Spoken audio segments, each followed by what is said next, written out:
Aujourd'hui dans cette vidéo, j'aimerais te montrer comment transformer ce passage. Quand j'ai démarré sur YouTube et que je postais quasiment une vidéo par jour autour du business en ligne et de la création de contenu, je recevais souvent des messages du genre « Tu devrais arrêter ce que tu fais mec, c'est totalement nul » ou alors « T'es qui pour nous parler de ça ?» En ce passage. Quand j'ai démarré sur YouTube et que je postais quasiment une vidéo par jour autour du business en ligne et de la création de contenu, je recevais souvent des messages du genre « Tu devrais arrêter ce que tu fais mec, c'est totalement nul » ou alors « T'es qui pour nous parler de ça ?» Avec 3 méthodes extrêmement simples à mettre en place. Tu l'auras compris, aujourd'hui on va voir comment créer de meilleures vidéos sur YouTube afin d'optimiser ton taux de rétention et ainsi améliorer tes résultats. Avant de démarrer, je remercie Artlist qui est aujourd'hui le sponsor de cette vidéo. On en reparlera un petit peu plus tard. Quand il s'agit d'améliorer ses vidéos sur YouTube, on pense tout de suite à 3 choses. On se dit que pour les améliorer, il faut premièrement être un meilleur orateur, parler de manière plus efficace, plus captivante face à la caméra. Deuxièmement, on se dit qu'il faut un matériel qui est plus professionnel, donc il va falloir mettre de l'argent de côté pour investir plusieurs centaines, parfois même plusieurs milliers d'euros pour améliorer son contenu vidéo. Ou troisièmement, on se dit qu'il va nous falloir encore plus de temps pour justement développer les bonnes compétences. Alors oui, ces 3 choses sont bel et bien réelles. Si tu es plus à l'aise face caméra, plus captivant, tu vas créer de meilleures vidéos. Si tu as un meilleur matériel, plus professionnel, tu vas créer de meilleures vidéos. Et aussi, si tu développes tes compétences autour de ce domaine-là, la lumière, le son, l'image, tu vas créer de meilleures vidéos. Mais il existe des méthodes qui sont bien plus simples, qui demandent beaucoup moins de temps et même beaucoup moins d'argent et qui peuvent quand même te permettre de créer de meilleures vidéos YouTube. Et c'est justement ces 3 méthodes qu'on va voir aujourd'hui. Méthode numéro 1, adapter la musique au sentiment de notre vidéo.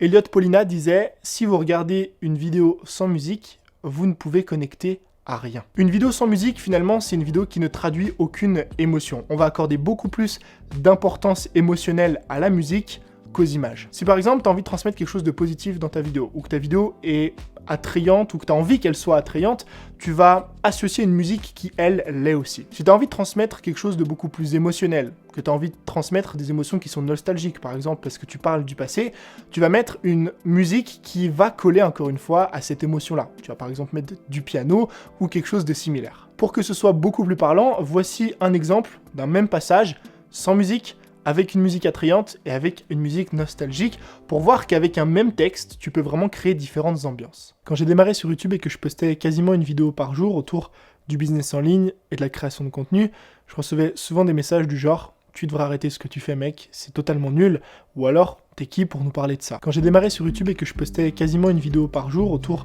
du business en ligne et de la création de contenu, je recevais souvent des messages du genre « Tu devrais arrêter ce que tu fais mec, c'est totalement nul » ou alors « T'es qui pour nous parler de ça ?» Quand j'ai démarré sur YouTube et que je postais quasiment une vidéo par jour autour du business en ligne et de la création de contenu, je recevais souvent des messages du genre « Tu devrais arrêter ce que tu fais mec, c'est totalement nul » ou alors « T'es qui pour nous parler de ça ?» Donc tu vois qu'au sein d'une même vidéo, en fonction des passages que tu as, en fonction de ce que tu as envie de raconter, de l'émotion que tu as envie de susciter auprès de ton viewer, tu peux jouer avec différentes musiques. Mais au-delà du passage de tes vidéos, tu peux même utiliser la musique pour installer ta marque personnelle. Si tu regardes l'ensemble des vidéos que je publie sur YouTube, avec le setup que j'ai actuellement, l'ensemble des photos que je publie sur Instagram, j'essaie toujours de garder plus ou moins la même ambiance, plus ou moins le même thème, les mêmes couleurs. Des thèmes, des couleurs, une ambiance qui est minimaliste, qui est sobre et épurée, qui me correspond parfaitement. Vidéo après vidéo, je vais toujours avoir la même musique, donc le même style, donc la même ambiance, et une personne va même finir par associer ce style de musique à ma marque et à ma personne. Donc tu vois que la musique joue un rôle aujourd'hui extrêmement important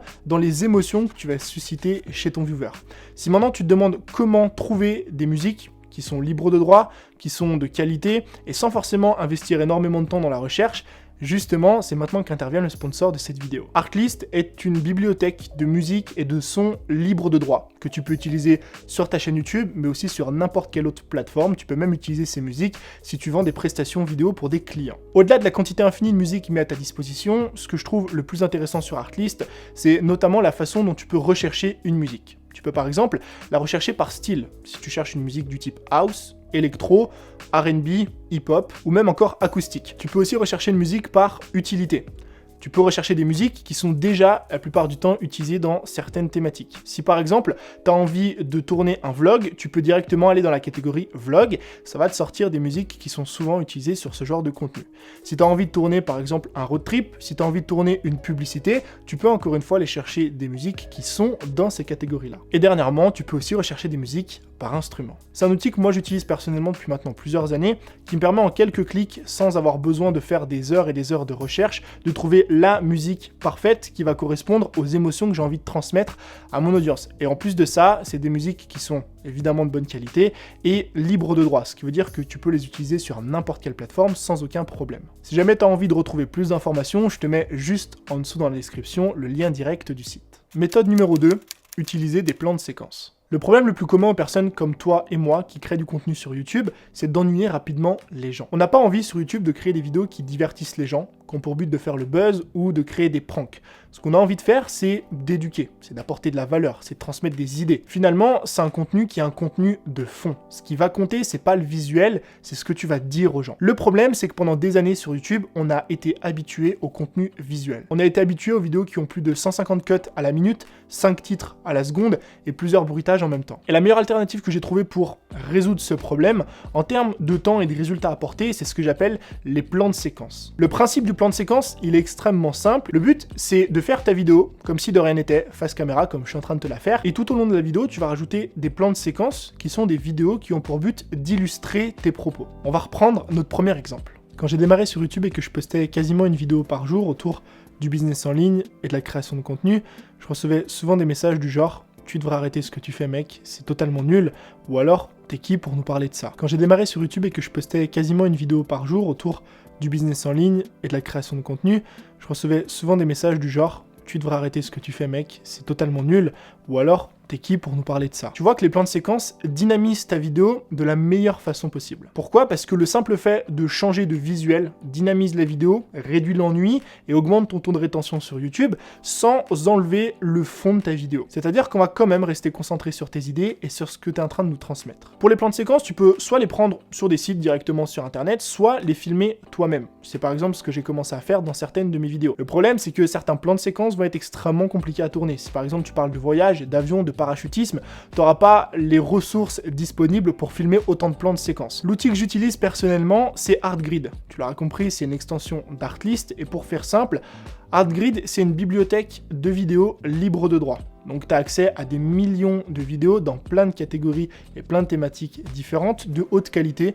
Comme ça, encore une fois, en quelques clics, je peux télécharger les plans qui m'intéressent et les ajouter à ma vidéo. Méthode numéro 3, utiliser du sound design. Le sound design, c'est ni plus ni moins que des sons qui vont imager ce qui est en train de se passer dans ta vidéo. C'est un petit peu comme les plans de séquence, mais en plus poussé. Le fait d'ajouter des sound design, selon moi, premièrement, c'est ce qui te permet tout de suite de te démarquer des autres en matière de vidéo.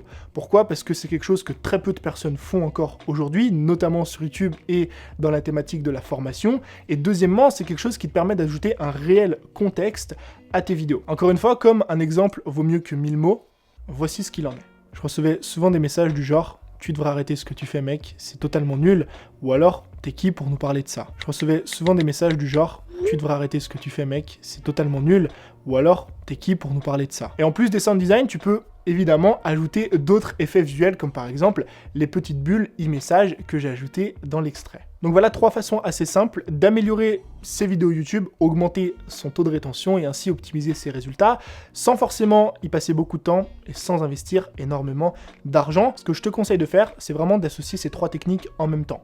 D'améliorer la façon dont tu utilises tes musiques dans tes vidéos, d'ajouter des plans de séquence pour dynamiser le visuel mais sans forcément éliminer, on va dire, le fond, et d'ajouter du sound design pour rajouter un vrai contexte à ta vidéo. Encore une fois, je remercie Artlist d'avoir sponsorisé cette vidéo. Je te mets tous les liens juste en dessous dans la description. Et si maintenant tu as envie d'apprendre de nouvelles techniques, de nouvelles méthodes pour continuer à améliorer ta création de vidéos, notamment sur YouTube, je te mets une playlist juste ici dans laquelle tu pourras retrouver d'autres vidéos qui traitent plus ou moins du même sujet.